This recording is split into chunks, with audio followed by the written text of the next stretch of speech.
Балалар, номері 4-ші тапсырманы қалай шығарамыз? Біз біледі деген ойдамын. Біз алдында да шығарып жүрік. Бірінші кестеге қарайық. Мінекей, бірінші кестеміз мынау.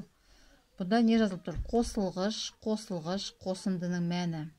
Қосылғыш дейміз, бірінші қосылғыш, мынау екінші қосылғыш, қосындының мәні дегеніміз, бұл тең боладысы. Енді қарайық. Қосылғышымыз міне 24 қосу 10 дайын тұр. Келесі екінші қосылғышымыз 23. Және қосындының мәні белгісіз. Мына жерде біз тікесінен қараймыз. Кейбір балалар ұзыннан қарайды, бұл дұрыс емес, бұл біз тікесінен қараймыз. Енді қарайық.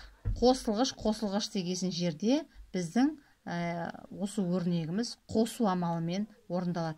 Міне біріншісі дайын тұр. 24-ке 10-ды қосамын. Бұл дайын тұрған нәрсені біз жақшаға аламыз. Және оған келемізде астындағы 23-ті қосамыз. Қандай өрнек шығады? Жазайын. 24 қосу 10. Бұл дайын тұрғаны мінекей. 24 қосу 10 дайын тұр. Міне мынау. Енді астындағы 23-ті келемізде осыған қосамыз. Қосамыз 23. Міне өрнегіміз дайын. Енді осының мәнін табамыз. Екінші өрнекте дәл осылай. Мінекей дайын тұр біріншісі. Мінекей 37 азайту 20. Жазамыз 37 азайту 20. Бұны біз жақшаға аламыз. Себебі бізге бірінші осыны орында деп тұр. Мінекей жақшаға алдық. Енді астына түсеміз. Астындағы 32-ні жазамыз.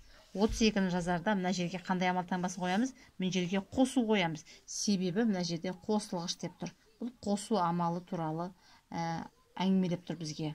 Сондықтан қосу қоямыз да астындағы мына 32-ні жазамыз. Міне, біздің өрнегіміз осылай шығады. Әрі қарай азайғыш, азайтқыш айырманың мәні. Бұл енді не туралы айтылып тұр? Бұл азайту амалы туралы айтылып тұр. Сондықтан міне бірінші жол жазғаннан кейін екінші жол жазарда арасына азайту таңбасын қоямыз. Бірінші қарайық. 37-ні жазамыз.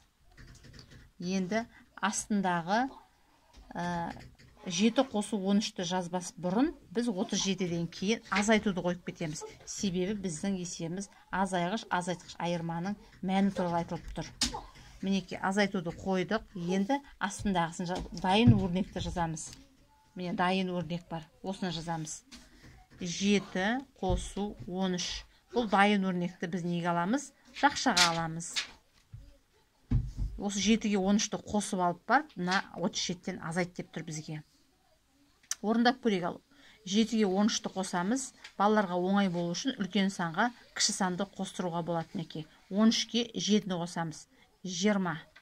Енді сыртына шығамыз жақшаның. Сыртындағы мына бірінші тұр 37-ден мына 20-ны азайтамыз. 37-ден 20-ны азайтқанда шығады 17. Мыналарда дәл осылай шығарамыз. 37-ден 20-ны қалай азайтамыз? 37 кейбір балдарға қиын болуы мүмкін. Бұл үшін 10-тықтан 10-тықты азайтып алуымызға болады. 30-дан 20-ны азайтып неше шығады? 10 шығады.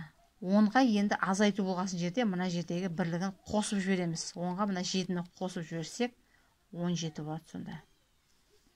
17-ге енді 32-ні оңай қосуымызға болады. Ол үшін мінекей бірлігіне бірлігін қосып алып 17-ге 2-ні қоссақ 7-ге 2-ні қоссақ 9, 10-ға 30 қоссақ 40, енді 40-қа мана 9-ды қосамыз, сонда 49 шығады.